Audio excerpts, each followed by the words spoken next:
আসসালামু আলাইকুম বন্ধুরা, কেমন আছো তোমরা সবাই? আশা করছি তোমরা সবাই ভালো আছো। দেখো আমাদের এদিকে কি বৃষ্টি হয়েছে, যে এত বৃষ্টি হয়েছে ওইদিকে মাছ মারতেছে সবাই। মানে প্রচুর বৃষ্টি হয়েছে, প্রচুর।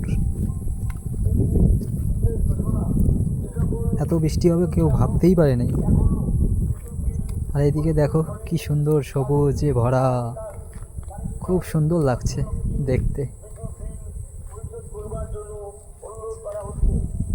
তো বন্ধুরা, পরের নতুন ভিডিওতে আবার অন্য কিছু দেখাবো। সঙ্গে থেকো, পাশে থেকো, সাপোর্ট করো। টাটা। তো নেক্সট ভিডিওর জন্য সবাই অপেক্ষা করো, খুব তাড়াতাড়ি নেক্সট ভিডিও আসবে।